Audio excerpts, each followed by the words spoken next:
एक ऐसी कहानी जिसे सुनते वक्त आपके भी आंखों से आंसू आ जाएंगे। एक बदकिस्मत लड़की जिसकी शादी टूट जाती है और बारात बिना उसे लिए वापस लौट जाती है। फिर आगे जो हुआ वो देखने लायक है। देखिए पूरी कहानी। बहुत समय पहले की बात है। काली पहाड़ी की तलहटी में चंद्रगढ़ नाम का गांव था। इस गांव का जमींदार वीरनाथ सिंह अपनी हवेली में बैठे गहरी सोच में डूबा था। उसकी आंखों में कुटिलता झलक रही थी। वह मन ही मन एक चालाकी भरी योजना बना रहा था। आज ही गंगाधर के घर जाना चाहिए। उसकी बेटी की शादी है, यही सही मौका है। अगर सब कुछ मेरी योजना के मुताबिक हुआ तो उसके खेत, खलिहान और बेटी के दहेज पर मेरा हक होगा। योजना बनाकर वीरनाथ ने अपने मुनीम रघुपति और कुछ लठैतों को बुलाया और गंगाधर के घर की ओर चल पड़ा। शादी का माहौल था। ढोल नगाड़ों की गूंज से पूरा गांव झूम रहा था। अचानक जमींदार वीरनाथ के आने की खबर फैल गई। लोग फुसफुसाने लगे, यह यहाँ क्यों आया है? कोई अशुभ संकेत तो नहीं? गंगाधर घबराकर दौड़ता हुआ दरवाजे तक पहुंचा। हाथ जोड़कर बोला, धन्य है जमींदार साहब जो इस शुभ अवसर पर मेरे घर पधारे। वीरनाथ मुस्कुराया, अरे गंगाधर, तू अपनी बेटी की शादी इतनी धूमधाम से कर रहा है, लेकिन क्या सोचा है कि इस शादी में तेरा सब कुछ खत्म हो जाएगा? फिर मुझसे उधार ली गई रकम कैसे चुकाएगा? यह सुनकर गंगाधर स्तब्ध रह गया। उसने घबराते हुए कहा, जमींदार साहब, यह आप क्या कह रहे हैं? मैंने तो आपसे कभी कोई कर्ज लिया ही नहीं। वीरनाथ ठहाका लगाकर बोला, वाह, अब काम निकल जाने के बाद रंग बदल रहा है। क्या तुझे याद नहीं, आज से 5 साल पहले तूने मुझसे सोने की अशर्फियां उधार ली थीं? गंगाधर ने दृढ़ता से कहा, नहीं जमींदार साहब, मैंने आपसे कभी कुछ नहीं लिया। वीरनाथ ने अपने मुनीम रघुपति को इशारा किया, मुनीम जी खाता खोलो और सबको दिखाओ। रघुपति ने झटपट खाता खोला और एक पन्ना वीरनाथ को दिखाया। फिर पास खड़े नौजवान से कहा गया, बेटा इसे पढ़कर सुनाओ। नौजवान ने पढ़ना शुरू किया, मैं गंगाधर निवासी चंद्रगढ़ अपने पूरे होश हवास में यह स्वीकार करता हूं कि मैंने जमींदार वीरनाथ से 50 सोने की अशर्फियां उधार ली हैं। यह कर्ज मैं 6 महीने के भीतर ब्याज सहित चुका दूंगा। यदि नहीं चुका सका तो मेरे खेत और खलिहान जमींदार साहब के हो जाएंगे। गंगाधर स्तब्ध रह गया। वह गुस्से में चीख पड़ा, नहीं, यह सब झूठ है। वीरनाथ ने कटाक्ष किया, तो क्या इस पन्ने पर तेरा नाम और तेरा अंगूठे का निशान भी झूठा है? गंगाधर व्याकुल होकर बोला, इसका क्या सबूत है कि यह निशान मेरा ही है?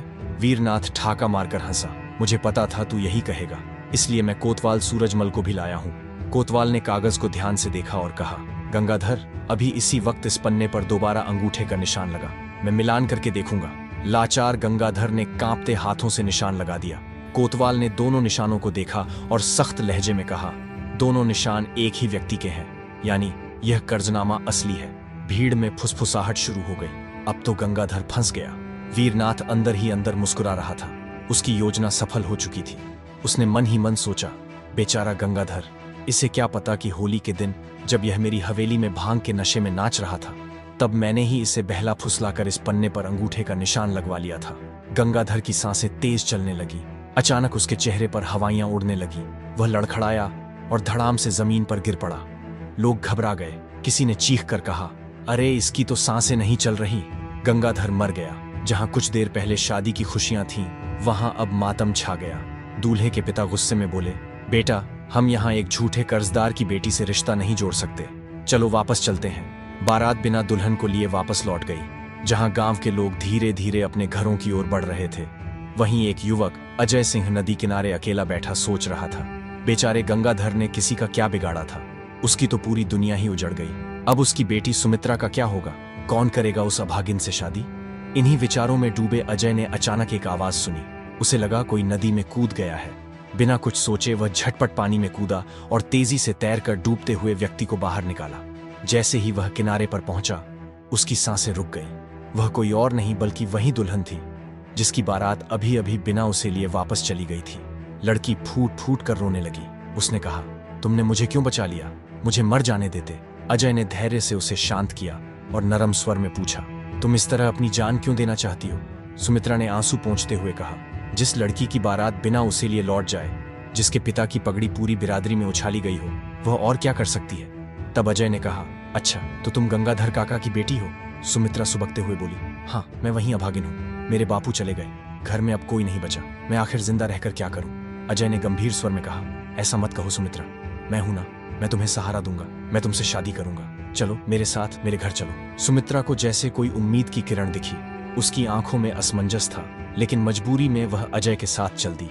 वीरनाथ सिंह गांव वालों से कहने लगा, गांव वालों, गंगाधर अब इस दुनिया में नहीं रहा, इसलिए उसके अंतिम संस्कार की जिम्मेदारी मैं उठाता हूँ। भीड़ में फुसफुसाहट होने लगी।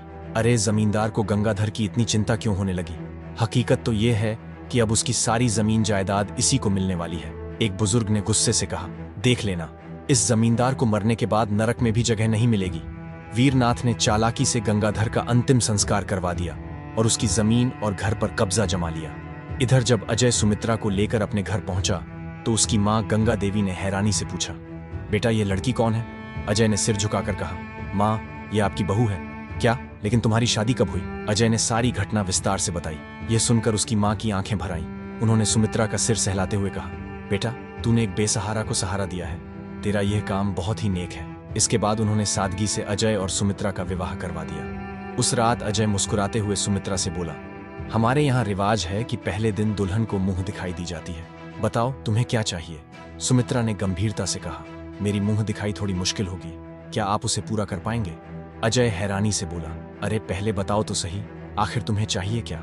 सुमित्रा के चेहरे पर दर्द झलक उठा। उसकी आंखों में आंसू थे, लेकिन स्वर दृढ़ था।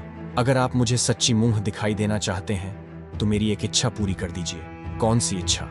सुमित्रा ने गहरी सांस ली और कहा, जिस जालिम जमींदार ने मेरे पिता पर जुल्म करके मुझे अनाथ बना दिया, क्या आप उसे सबक सिखा सकते हैं? यदि आप ऐसा कर पाए तो मैं मानूंगी कि आपने मुझे सच्ची मुंह दिखाई दी। अजय कुछ देर चुप रहा, फिर उसने दृढ़ स्वर में कहा, सुमित्रा, मुझे जमींदार के बारे में सब कुछ बताओ। सुमित्रा ने आंसू पोंछते हुए कहा, वीरनाथ सिंह बहुत ही कठोर और लालची व्यक्ति है। वह भोले भाले किसानों को बहला फुसलाकर उनकी जमीन हड़प लेता है। इसी वजह से पूरे गांव में उसकी बदनामी है। लेकिन उसकी पत्नी रमा देवी बहुत नेक दिल और दयालु महिला हैं। वह हमेशा लोगों की मदद करना चाहती हैं, लेकिन जमींदार को उनका यह स्वभाव पसंद नहीं। अजय अब ठान चुका था, मैं सुमित्रा के साथ हुए अन्याय का बदला जरूर लूंगा। जमींदार के बारे में सुनकर अजय सोच में डूब गया।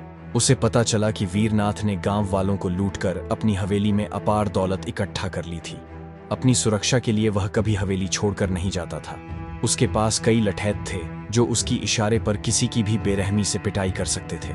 यह सब सुनते ही अजय के चेहरे पर हल्की मुस्कान आ गई, जैसे उसने मन ही मन कोई योजना बना ली हो। अजय ने सीमा से वादा किया, मैं तुम्हें यकीन दिलाता हूं कि मैं उस जमींदार को ऐसा सबक सिखाऊंगा कि वह जिंदगी भर याद रखेगा। अगले दिन अजय अपनी मां गंगा देवी के पास गया और बोला, मां, अगर घर में कुछ सोने की अशर्फियां रखी हैं तो मुझे दे दो। गंगा देवी चौंक गई, बेटा, तुझे सोने की अशर्फियों का क्या काम? मां, इन्हीं अशर्फियों की मदद से मैं उस जमींदार को सबक सिखाऊंगा। गंगा देवी चिंतित हो गई, बेटा, तू क्यों उस जालिम जमींदार से टकराने की सोच रहा है?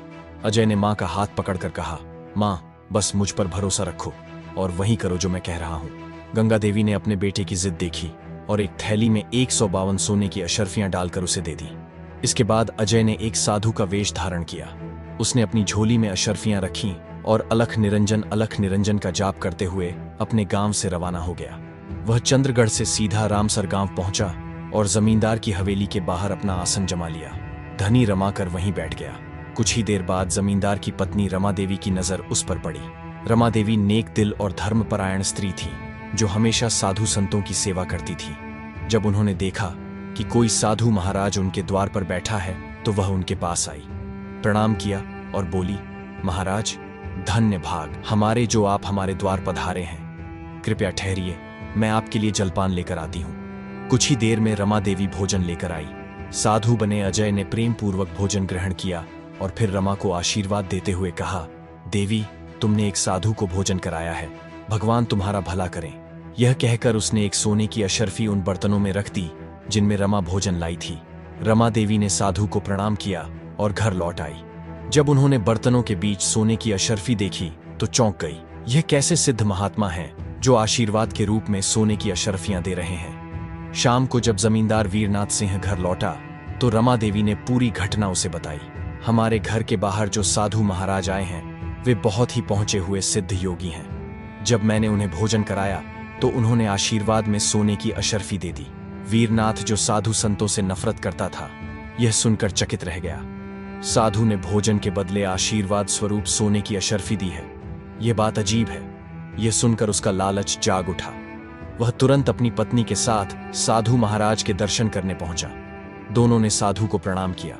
जमींदार बोला, महाराज, जब तक आप यहाँ हैं आपको मेरे घर से भोजन मिलता रहेगा।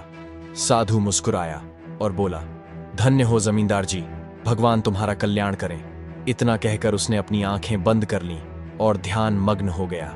अगले दिन जब साधु को फिर से भोजन दिया गया तो उसने आशीर्वाद में एक और सोने की अशर्फी बर्तनों में रख दी। यह क्रम लगातार 4 दिनों तक चलता रहा। इससे रमा देवी की श्रद्धा और भी बढ़ गई, जबकि वीरनाथ के मन में लालच घर करने लगा। निश्चित ही इस साधु के पास बहुत सी अशर्फियां हैं। अब वह सोचने लगा, अगर मैं इस साधु को अपने घर में ठहराऊं तो इससे और ज्यादा सोने की अशर्फियां मिल सकती हैं। एक दिन जमींदार स्वयं साधु के पास भोजन लेकर गया और बोला, महाराज, आप यहाँ खुले में धनी रमाए बैठे हैं। आपको सर्दी, गर्मी, धूप और बारिश सब कुछ सहनी पड़ती है।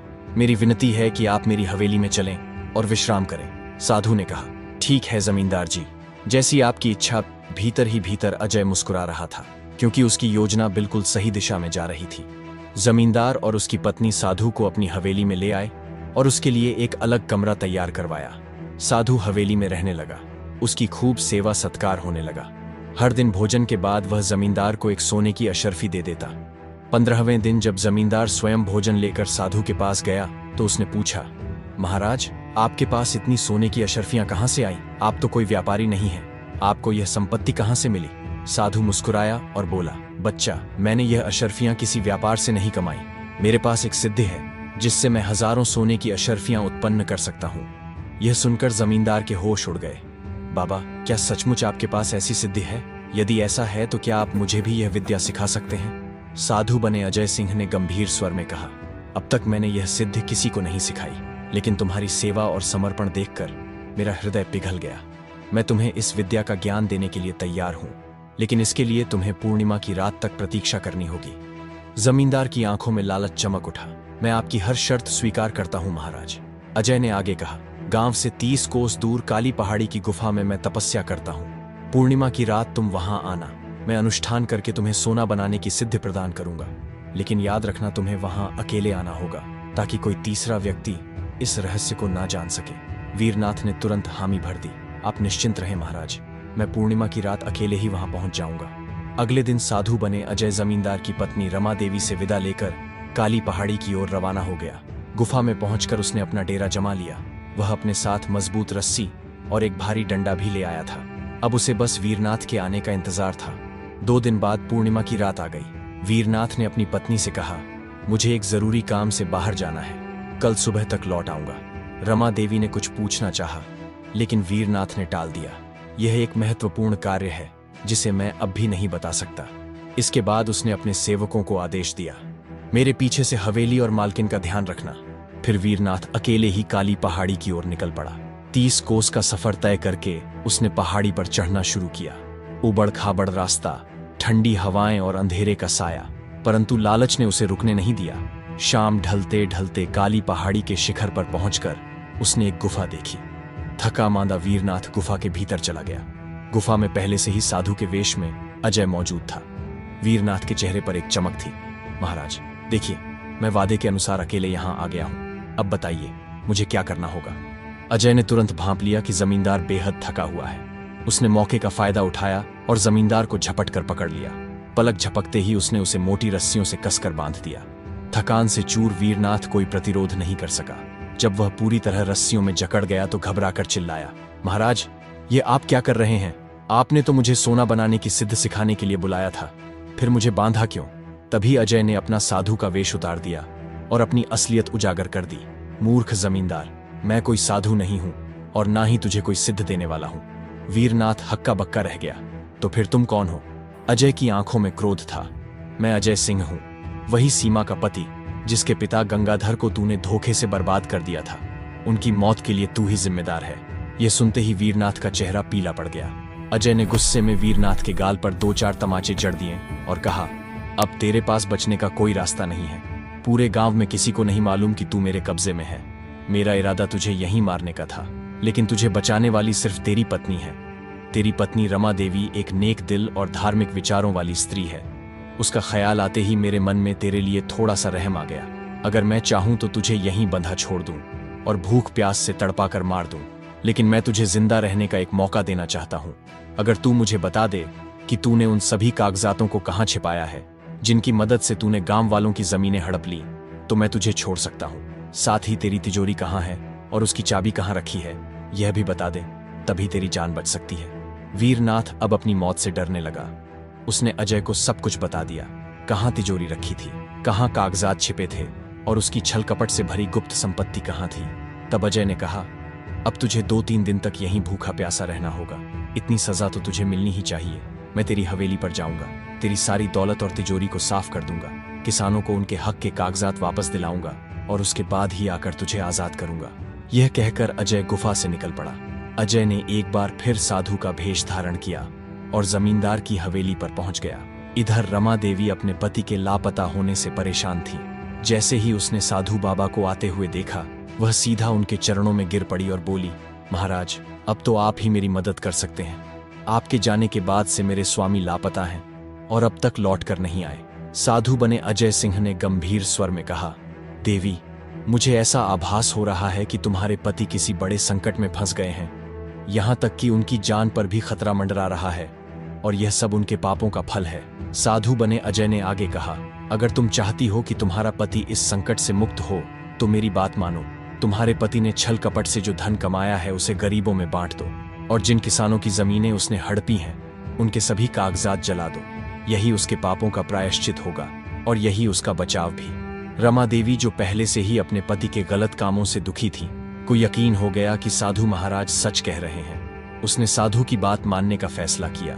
अजय ने ध्यान लगाने का नाटक किया और फिर बोला, मुझे दिखाई दे रहा है कि तेरी तिजोरी की चाबी कहाँ है, तेरे घर का छिपा धन कहाँ रखा है और वह सभी कागजात कहाँ पड़े हैं जिनसे तेरे पति ने गांव वालों की जमीनें छीनी थीं। रमा देवी ने तिजोरी की चाबियां उठाई और सारा धन लाकर साधु के सामने रख दिया। फिर उसने खेतों और जमीनों से जुड़े कागजात निकालकर आंगन में आग लगा दी। साधु बाबा ने घोषणा की, अब वे सभी किसान जिनकी जमीनें जमींदार ने हड़प ली थीं आजाद हो चुके हैं। इसके बाद रमा देवी ने हवेली में रखी सारी दौलत गांव वालों में बांट दी। अब गरीब किसानों के चेहरे खुशी से चमक उठे। जब सब कुछ हो गया तो रमा देवी साधु महाराज से बोली, महाराज, मैंने आपके कहे अनुसार सब कुछ कर दिया। अब कृपा करके मेरे स्वामी की रक्षा करें। साधु बने अजय ने कहा, ठीक है देवी, अब तुम मुझे थोड़ा समय दो। मैं अपने आश्रम में जाकर योग बल से यह पता लगाऊंगा कि तेरा पति इस समय कहाँ है। रमा देवी को विश्वास हो गया कि अब उसका पति सही सलामत लौट आएगा। अजय चुपचाप हवेली से बाहर निकला और छिपते छिपाते काली पहाड़ी पर पहुंचा। वहां वीरनाथ भूखा प्यासा पड़ा तड़प रहा था। अजय ने मुस्कुराकर कहा, वीरनाथ, मैंने तेरी सारी दौलत तेरी पत्नी के ही हाथों से गरीबों में बंटवा दी। जिन किसानों की जमीनें तूने हड़पी थीं, उनके सभी कागजात और वही खाते नष्ट करवा दिए हैं। वीरनाथ सन्न रह गया। अब तेरे पास सुधरने के अलावा कोई दूसरा रास्ता नहीं बचा। तेरे पैसे के बल पर जो लठैत तेरी रक्षा करते थे, उन्होंने भी तुझे छोड़ दिया है। अब ना तेरे पास धन बचा, ना ताकत और ना ही किसानों की जमीनें। जिस पैसे के सहारे तू शहर के कोतवाल को रिश्वत देता था, वह भी अब खत्म हो चुका है। वीरनाथ के पास अब कुछ भी नहीं था।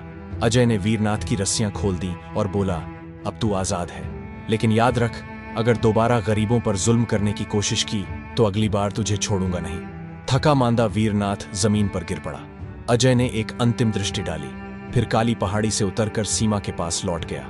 गांव वालों ने अजय और सीमा को धन्यवाद दिया। अब चंद्रगढ़ गांव में न्याय की रोशनी फैल चुकी थी। वीरनाथ ने भी अपने पापों से तौबा कर ली और साधु बनने के लिए जंगल चला गया। गांव वालों ने मिलकर अजय को अपना नेता बना लिया और वह सीमा के साथ सुखी जीवन जीने लगा। अब इसी के साथ हमारी कहानी समाप्त होती है। कहानी पसंद आई हो तो वीडियो को लाइक और चैनल को सब्सक्राइब कर लें।